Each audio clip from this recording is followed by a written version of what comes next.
I'm sorry, I can't even take it seriously. It was so bad. It was just, oh, it was so bad. So bad. Commercial, take one. Before we get into the video, guys, just want to remind you that I am sort of hosting meetup games for people who watch the vlog on colorup.poker. If you want to check it out, I recommend joining Discord, info down in the description below, but you can register by going to colorup.poker and using registration code MATT, all lowercase. And then you'll just be able to play online poker with us for real money in the United States. And yeah, without further ado, let's get into this video. All right, let's see if we can find something good to watch here. Oh, this looks pretty interesting. Just want to run through hands here real quick, rapid fire. Okay, guys, so as you can see, I'm going back through some old content. I stumbled on this video a couple weeks ago and was, even in the first hand, inspired, I guess you could say, by my level of contempt and disgust over my play from 3 years ago. I think it's an interesting topic, being a player who, you know, is someone who's trying to improve and take the game seriously.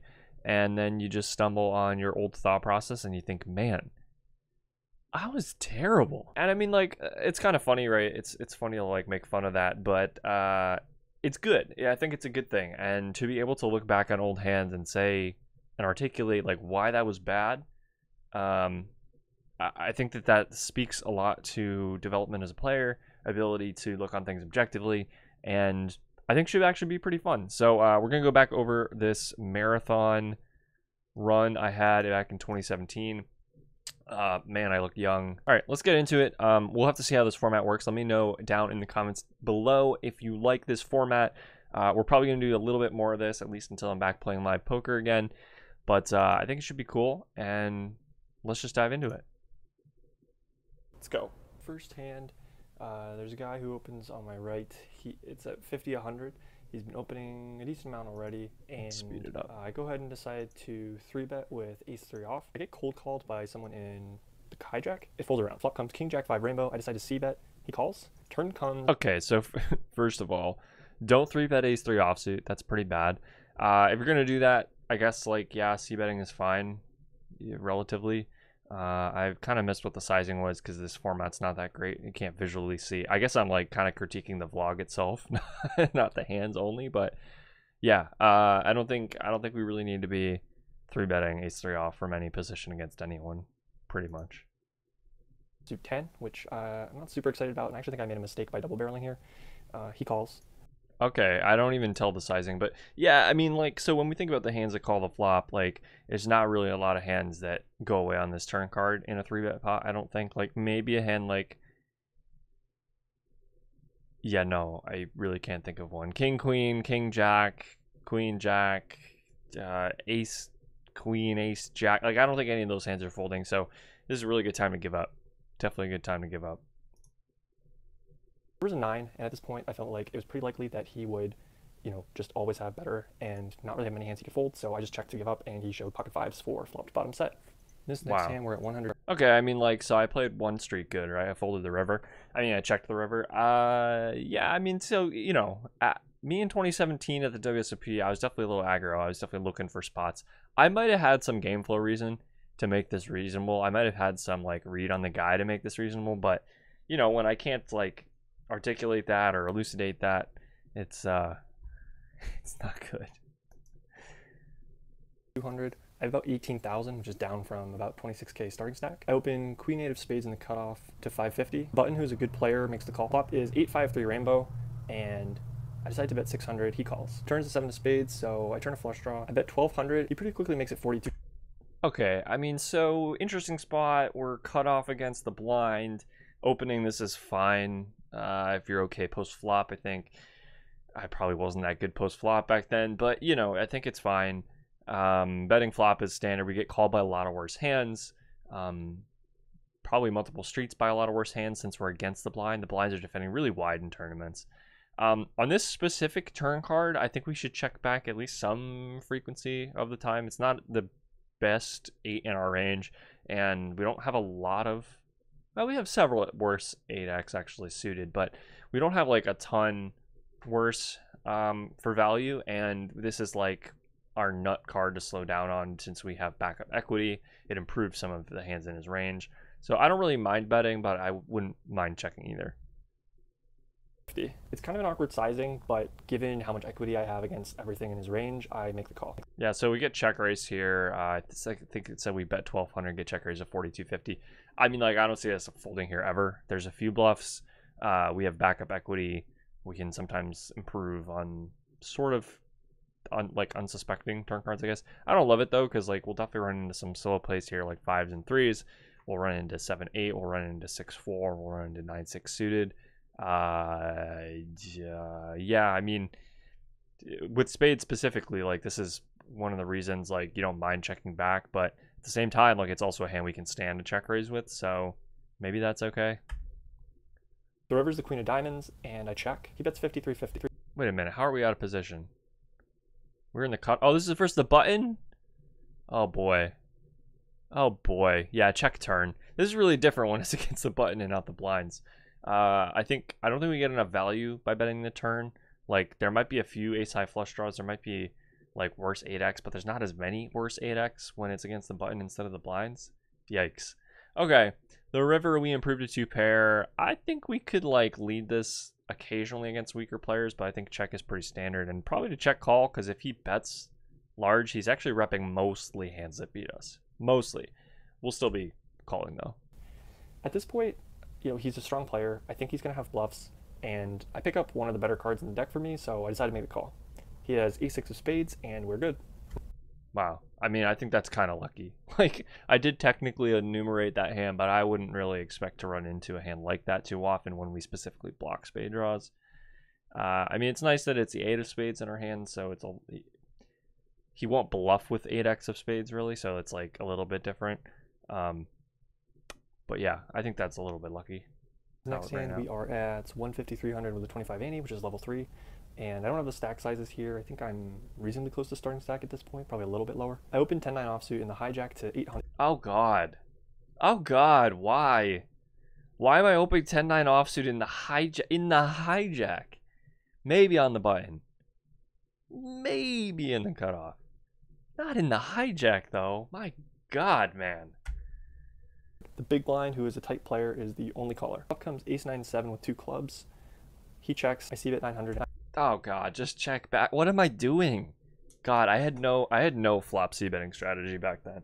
It was just like, oh, I feel like, you know, I have second pair, but it's like a low second pair, so I want to protect against overcard. No, just check. It's fine. You can check second pair. Good lord. Calls. By the way, there's like a billion hands that are worse than ours that can check raise us, and then we just snap fold. And those hands love check raising. So, you know, I mean, like it's whatever. We probably shouldn't get hung up on flop c bets, but 9 of clubs. He checks. I go ahead and bet 1,700 now, and he calls again. Bucks. The river's the 2 of hearts, and I bet 2,700 now. You could maybe argue going a little bit bigger, but I figure it's kind of scary when I triple barrel, so to try to keep it more of his hands, I sized it down a little bit. He makes the call, and my hand is good. I mean, like, what a luck box is this? We just, like, flop second pair against top pair. We bet, get called, turn trips. Totally disguised trips, because we should always be checking the turn. We should be checking the flop, by the way. And then... checking the flop, not checking the turn. I'm getting really worked up here. This is terrible. It's kind of hard to watch yourself sometimes when it's, like, really bad. Because you're like, oh, you know, I was still a winning player, and, like, I did some stuff good, I'm sure. And like, man, that's a bad hand. This is all around really bad. Also, the turn completes the flush, so I don't really know how we win this hand, but we get action. I don't know. Look at that face. That's just like an action face. I mean, look at him. Don't you just want to like punch him? I'm sorry. This is harkening back to some comments about me having a punchable face. But anyway, yeah, man, super lucky. Next hand, we're skipping ahead a bunch. I decided not to go over some of these hands that were more straightforward or less interesting. So yeah, you probably there you go. We're at 200-400 with a 50 ante. I think I have about 18 or 20k at this point. A middle position loose opener makes it 10-50 to go. Folds to me in the small blind, and I make the call with king 8 of spades. The big blind also calls. The flop comes. And I mean, okay, so this actually might not be terrible played by me today. Like this would be semi defensible against the late position open in the small blind, but like with my post-flop skill set back then, I don't think this can possibly be good. I probably got bored of like folding pre. I'm serious. 3 years ago, Matt didn't like folding pre that much, as you can tell. So I probably should just fold this all day. King 9-3 rainbow. It checks to the preflop raiser who bets 1400, and I make the call. I Standard. think that's pretty standard. Not much reason to check raise here on this board. The big blind also calls, and we go 3 ways to a turn. He turns the jack of clubs and checks around. At this point, I'm fairly worried I don't have the best hand. But the big blind overcalling the flop is pretty concerning. And while I do expect to be ahead of the initial raiser, it doesn't help if I'm losing to the big blind. I mean, okay, so like he says, I guess but I'm not the same person anymore, right? That's the whole like ship of Theseus? Hold on a second. Theseus. Why are my caps locks on? Yeah, okay, ship of Theseus is like, if little bits of you change over time, are you the same person? Okay, we're getting philosophical today. Yeah, so I mean, like, it says he's worried about getting beat on this turn card. I mean, I don't think he's saying because of the turn card, just that it's a 3-way pot. But the thing is, like, once preflop raiser checks back, he doesn't have a king or a good king that often. Big blind doesn't have a good king that often because he'll 3-bet ace king, may 3-bet king queen. A jack actually removes combos of king jack. Not to mention we block a king. So, like, there's some gutters that get there. There's, you know, whatever. Some stuff that we lose to, but I don't think it's, like, I think we're good here a lot. Checks through on the turn, and the river's the ace of hearts. Bad Another card. not that great card. I check, big blind now bets 4,500, and the initial raiser folds. What is big blind repping? Like, I don't even know if I believe big blind. Like, big blind saying he has pocket threes, pocket nines. Pocket nines might 3-bet pre. Queen 10. Jack 9, king jack. Like, he doesn't have ace jack. He doesn't have, I mean, I have like ace 9, I guess, but he doesn't have king jack. He probably doesn't have king 9. He could have king 9. I don't know, man. I don't even know if I believe him. Do I fold? Now, at first glance, the river card looks like a better card for the initial raiser, so to have the big blind lead into him, That's true. That's scary. I think he's pretty strong. I think he's usually going to have 2 pair or better. That's fair. So I just decided to let it go. No real point to hero here, especially kind of around the stack size. Man, Next. good discipline by old Matt. 3-year-old Matt didn't have a lot of discipline in river spots. He called a lot. I mean, so, like, on the one hand, it's hard to see what this guy represents, but I do agree with the premise that, like, the opener is more likely to like the ace, and the big blind should recognize that most of the time and wouldn't really want to bet unless he's got it. And I am up to 52,000. We Don't are beat at it. 250,500 with 75 ante. Wait a minute. How do I have 52,000? Didn't I have like 20K like a little bit ago? I must have luck boxed a hand big time. And not Middle wanted position to player share it. opens. I 3-bet with ace king off. He shoves it in for about 13,000 total, and I obviously get it in. He has pocket fives. The board runs out. Jack Solid. 6-6, deuce 7. And he holds. Bullshit. Sends at 300, 600 with a 100 ante. I have about 24K to start the hand, and it's going to be blind versus blind. So the small blind, who has been opening very wide, opens to 1800. I'm in the big blind with 6-4 of spades, and I decided to make the call. I think you could go either way here. You don't really have to defend, but against this particular guy in position, defend. I like calling. The flop comes ace. The guy who's opening 10-9 off in the hijack doesn't want to defend 6-4 suited in the big blind. Give me a break. Deuce with 1 spade, which is not that bad of a flop. It's Even a though he's great flop. opening, he's not going to have a lot of ace-x. So Check having a gut shot, having a backdoor flush draw, and having 1 over to the 5 is actually pretty decent. So he bets the same amount, 1800 on flop. I decide to just peel. I don't think we can really represent a lot by raising. We definitely have 2 pair and sets. Maybe I couldn't back then, but today I would probably check raise this hand. It has great barrel potential. We have backdoors. We have a front door gutter. And on top of that, we have ace 5. We have ace deuce. We have maybe 5 deuce suited. We've got deuces. We've got 5. So, like, it's not like we don't have value hands here. I'd probably be worried about, like, check raising something that's just backdoors, because then you're starting to get into the range of, like, I'm check raising a lot of hands. But I think this one would probably be fine. Range, but I don't even know if I would raise those hands, so I just call, planning to evaluate turns and maybe try to raise then, or just bet if he checks. The turn is a 10 of diamonds. He checks, and I bet 3,200.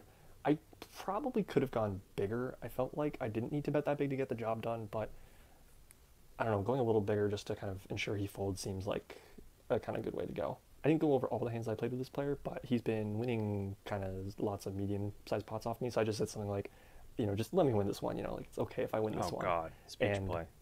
he ended up folding. He said that the speech is what did it. Oh no, this is why I like tells. I think it's this hand. It's not. This is why I like tells. Oh no, getting validation is the worst in poker, man. When you like do something stupid or do something like for the wrong reason, and it's like it works out. Oh God, it's just like dagger to the heart, man. Dagger to the heart. It happens at the same blind level, 300, 600 with a 100 ante, and against the same player. He opens the cutoff to 1800, and I call on the button with King 8 of spades. What is it with me and King 8 of spades today? What? Just fold. I mean, like maybe 3-bet, but no, just fold. Please just fold. I could 3-bet here, but he's opening pretty wide, God. and his hand's way ahead of his range. So and what? The blinds haven't really been, overcalling that wide against the sizing, so Fine. I kind of like flatting better. Fine. Anyway, King 8 of spades. The flop comes King 5-4. We're heads up. He bets Okay, 1800 good. again, and I call. Seems pretty standard. No Yeah. real reason to raise here. Turns an offsuit Standard. 3, and he. Was standard like my favorite word in 2017? I could go for a bet here, but against this player, I'm just kind of trying to let him bluff as many streets as possible when I have top pair. So while there are some bad cards for us, I feel like checking back is still the best option. The river brings one of those not so great cards. It's a deuce, and he now leads for 5,000. I thought that this was such a good bluff card, and he might check ace-x on the flop some of the time, that I just felt like it was a call. It was more of a bluff kind of sizing. Like, I felt like if he had a straight... He's wide though. He's got like a million 6x hands. He's probably got 2-pair hands. He's got a bunch of ace-x hands. Like, yeah, is he gonna sometimes bluff queen jack? Yeah, but he's allowed to because he has just a billion straights on this board. This is terrible. Don't call with this hand. Might size smaller. So I just decided to call. I'm pretty high up in my range for hands that check back the turn. Oof. I definitely do have some ace-x, so maybe I could just call with straights, but that seems a little iffy. So I make the call, and he turns over 8-6 offsuit, so we lose that one. Go the last figure. level of the night was pretty crazy, so like the rest of the hands are from that level. I have about 20,000 to start this hand, 300, 600 with a 100 ante. Under the gun, middle position, and the small blind, who is this kind of crazy player who I've been playing with, they all limp. So there's 3 of them in.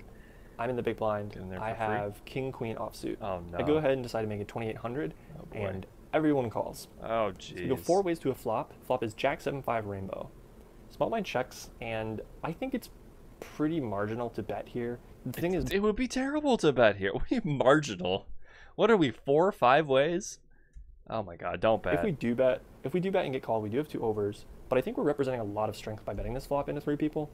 And nobody's folding a jack, but we might get folds from like 7x, 5x, Yeah, I don't know, man. and some gut shots, which is definitely good. I can small barrel on blind's a crazy aces. person. I will make the best hand some of the time. I decided to bet 3,500. I don't think I need to. Small blind's a crazy person. Just don't bet here. Like, if we had backdoors, this is much more defensible. If we had backdoor spades, backdoor hearts, backdoor clubs, maybe. That big, and I really want to preserve my stack size at this point. This is also around the sizing I would make it with a value hand anyway, so I'm kind of inherently balanced. Under the gun folds, and middle position, who I've played with before, kind of waggles his eyebrows at me, and instantly, like, this kind of gives off the vibe that he's not that strong. Not necessarily that he doesn't have a jack, but just that he's not, like, at the top of his range. He doesn't have sets for sure. Okay. Probably doesn't have 2-pair. Okay. He could even, like, maybe have ace high. I don't know about that. I don't know if he's floating that wide, but basically I didn't think he was that strong. Okay, well, so let's get this straight. In a super multi-way pot, when the guy waggles his eyebrows at you, like, yeah, he probably doesn't have 7s, 5s, jack 7 suited, but that's partially just, like, the nature of the board. There's not a lot of strong hands available. Also, he doesn't have ace high. He's not peeling ace high in this multi-way pot with, like, no backup equity. Small blind folds, we go heads up to a turn card. The turn, I wasn't super happy to see. It pairs the board with a 7, and I just decided to check. I felt like he would kind of telegraph the strength of his hand, and so by checking, if he bets, I can just fold. If he checks it back, I can, make a decision on the river about whether I want to bluff, and I can also sometimes hit a card. He checks it back, and the river is the ace of spades. Now, I did say he might float the Such flop a with luck ace box. x, but I also think he might just bet that on the turn. I mean, okay, so he doesn't have an ace. That's fine. But, like, the reasoning here is a little bit off. I feel like this is sort of post-justification for a bad play. I bet that we bet here and it just works because I mean, the ace is a scare card to a jack X hand. So, like, if we bet big, I wouldn't be shocked if it works, but this whole hand is just just a mess. It's kind of pure speculation at this point, but I think a lot of his hands are missed straight draws, very weak Jack X, like Jack 9 off, Jack 8 off, and then like 5X. I don't think he really ever has a 7. I think he's just going to bet that on the turn. So I go ahead and bet 7,000, and he folds pretty quickly. At some prompting, and I don't do this often, I did show my king high, and he said that that was good, so I'm guessing he had some kind of straight draw. So we are getting towards the end of the night here. There's only like 15 or 20 minutes left on the clock. Early position on my immediate right, so same player I've been playing a bunch of hands with, makes it 1,800 to go. Man, this guy's I wake up with red aces next act, and I make it 6,300. I have 3-bet him a couple other times, and I've made it kind of smaller, and he's always called, so I'm just inching my sizing up here. I think there's... Okay, this is good. This is a good thing to talk about, right? So a lot of people, once they learn that they're supposed to 3x from this position, 2.5x from this position, these stack depths matter, will be afraid to alter it. And I actually really love what old me just said about this, which is like, I've made it smaller sizes. I've made my standard sizes. But this guy has called me every time. He's playing a bunch of hands. Aces is massively ahead of that range. I want to get action. I don't think making it bigger is going to make him fold. So I go bigger. I love it. I actually love that. Reason to go smaller. Folds around, and he does indeed make the call. I have about 29,000 or so to start this hand. The flop comes okay. It's not great. It's 5-4-3 with 2 clubs. He checks, and the stack sizes are a little bit weird. I considered checking back, but I think the board's too wet, and I just have to bet to get value. And there's also scare cards on the turn where he might call the flop, but once the turn comes, he doesn't like it. So I just go ahead and bet. I bet 8,300, which I think you could debate the sizing. It's a little on the big size, but he's been willing to call big sizings, so I think it's valuable to do so. He goes ahead and shoves.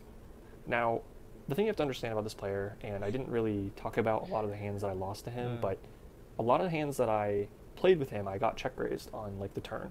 And sometimes I had air and had to fold. Sometimes I actually had something like top pair and I called and just got shown a better hand by the river. But the thing was, he was willing to mix it up. He was willing to put bluffs in. He was willing to put semi-bluffs in.